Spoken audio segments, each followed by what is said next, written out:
만약 우리가 리스크가 높은 그러한 종목에만 투자를 한다면 어떤 결과가 나타날까요? 자, 리스크가 높은 종목, 여러 가지 기준이 있겠죠. 그런데 가끔 우리 개인 투자자 분들에게 마치 그 누군가 유혹을 하듯이 리스크가 높은, 특히 재무 리스크가 높은 종목을 너만 알아 하는 그런 종목. 예, 이렇게 속삭임이 울리곤 하죠. 자, 이런 종목에만 골라서 투자를 하면 어떤 결과가 나타날까요? 여러분 혹시 이런 생각 해보신 적 있지 않으십니까? 예, 오늘 한번 이 부분에 대해서 이야기 드리고요. 그리고 여기에 더해서요, 소위 주도주들, 예, 이러한 종목들 같은 경우에는 극고평가 영역에 들어간 경우들이 많이 있습니다. 자, 이러한 종목들만 골라서 투자를 할 경우 어떤 결과가 나오는지, 증시 토크에서 살짝 이야기 드리도록 하겠습니다. 구독, 좋아요, 알림 설정과 함께 증시 토크 시작하도록 하겠습니다. 자, 일단 재무 리스크가 높은 그러한 종목들에 대해서 이야기를 드리지 않을 수가 없어요. 주식 시장이 재미없게 흘러가거나, 시장 한켠에서는 개인 투자자분들의 어떤 활동이 계속 이어지고 있는, 그런 분위기에서는 이제 루머에 대한 갈망이 크십니다. 그러다 보면요, 뭐, 친구야, 뭐, 종목 하나 알려줘. 이렇게 이제 귀를 기울이다 보면 가끔씩, 야, 너만 알아야 돼 하면서 친구들이 종목 하나씩 쿡쿡 찔러주죠. 그런데 이러한 종목들의 공통점을 보시다 보면요, 부채 비율이 높거나 혹은 연속 적자를 하는 종목들이 대부분이실 것입니다. 자, 이러한 종목들, 재무 리스크가 높은 종목들, 왜 나한테 투자하라고 알려주냐라고 물어보면, 이 종목들이 조만간에 자금 수요를 받게 될 텐데, 그렇게 되면 죽다가 살아난다. 이 턴어라운드 어마어마하다. 대박이 날 것이다. 예, 그렇게들 이제 설명을 합니다. 그럴 수도 있어요. 예, 뭐, 그러면서 이제 주가가 푹 튀는 경우도 있는데, 그렇지 않고, 재무 리스크가 심각하게 빠지면서 부도가 발생한다. 혹은 뭐 여러 가지 재무 리스크 속에서 뭐 대규모 증자를 한다. 이런 일이 벌어지게 되면 개인 투자자 입장에서는 쪽박차는 그러한 상황이 만들어지게 되는 것이죠. 그런데 앞서 언급드린 대로 개인 투자자 분들에게 들어오는 루머 중에 상당수는 이러한 루머가 제법 많으실 것입니다. 뭐 요즘 뭐 특정 주도주들이 계속 상승하다 보니까 이런 루머가 잘 안 들리실 수 있는데 아마 시장의 분위기, 주도주의 분위기가 조금 가라앉으면 이러한 루머들이 살금살금 여러분들 귀에 쏙쏙쏙 들어오고 있을 거예요. 자, 그러면 이러한 종목들만 골라서 투자하면 어떤 결과가 있을 것인가?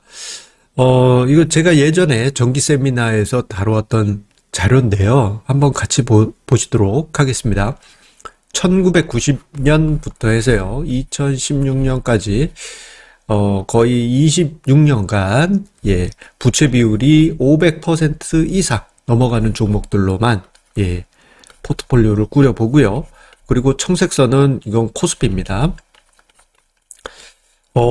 그때 어떤 가정을 했느냐. IMF 이전에는 부채 비율이 높다 하더라도 그때 당신 관치 금융이었잖아요. 그때 당신. 언제? IMF 전에. 그렇기 때문에 쓰러져 가던 회사들도 자금 수요를, 바로 받으면 턴어라운드 되는 그러한 가능성이 있었기 때문에 뭐 그 시기 때는 부채 비율이 높다 하더라도 그렇게 큰 영향이 없겠구나라고 가정을 했었어요.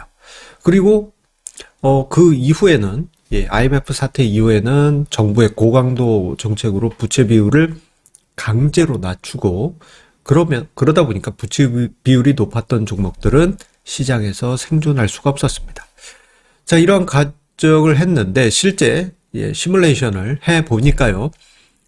IMF 이전에는 예상대로 부채 비율이 높았던 종목들의 수익률이 오버슈팅 하는 경우들도 많이 있었습니다. 하지만 IMF 사태를 거치면서 그러한 관치금융에 의한 턴어라운드는 사라지고 오히려 시간이 가면 갈수록요 부채 비율이 높은 종목에만 골라서 투자한 가상의 포트폴리오는 치명적인 손실을 만들게 됩니다. 같은 기간 종합주가지수는 승승장구했음에도 불구하고 말입니다. 즉 고부채 비율을 골라서 만약에 우리가 투자한다 그러면 나중에 정말 골치 아픈 수익률을 만들 수 있겠구나라는 것을 우리가 이 자료를 통해서 확인할 수 있겠습니다. 자, 그리고요 망조는 아닙니다만 좀 리스크가 높은 종목군이 있어요. 그건 바로 극고평가된 종목들입니다. PBR 레벨이 5배 이상 넘어간 종목들 같은 경우에는 공통점이 있습니다. 소위 시장의 주도주 또는 대장주, 워낙 강하게 상승하고 있고 성장에 대한 기대가 크기 때문에 PBR 레벨 멀티플 5배 이상을 받거나 뭐 요즘은 10배 이상 가는 경우들도 많이 있죠.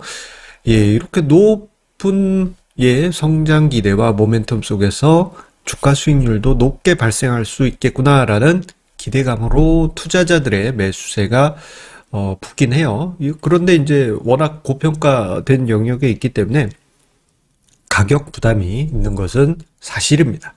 자, 그래서 PBR 레벨 5배 이상 그러한 종목들만 골라서 투자하면 어떻게 될 것인가? 그래서 한번 시뮬레이션을 해봤습니다. 예전에 저희 정기 세미나에서 다뤘던 자료고요. 1990년부터 해서 2016년입니다. 자, 골라서 극고평가된 종목만 골라서 투자를 했더니 결과적인 수익률이 이거 참 말로 표현하기가 어려울 정도로 치명적인 누적 손실로 그치게 됩니다.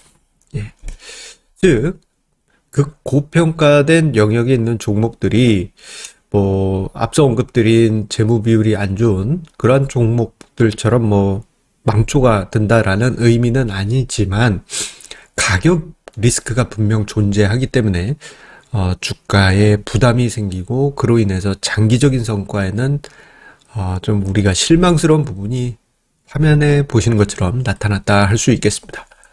자, 이러한 하이 리스크 종목들, 그런데 우리 개인 투자자분들을 좀 가슴 설레게 하죠. 심지어는 포모 증후군까지 일으키고 있습니다. 내가 그 종목 사지 않으면 내 미쳐버릴 것 같아. 이런 분위기 요즘 매우 강하실 거예요.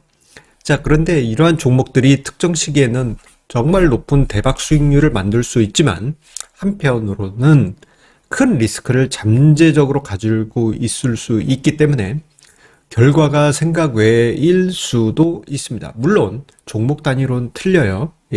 어떤 종목군에서는 앞서 보셨던 그런 치명적인 결과가 나올 수 있지만 어떤 종목군에서는 높은 수익률이 발생할 수도 있죠. 그런데 이게 평균적으로 보면 이건 아닌 것 같은데 이런 결과가 만들어지는 경우가 다반사입니다. 다만 이 부분은 투자자의 선택의 영역입니다. 리스크를 안고 내가 각오를 하고 높은 리스크가 있는 하이 리스크 종목을 투자하겠다 한다면 그것도 투자의 선택, 나는 피하겠다, 그것도 투자자의 본인의 선택입니다.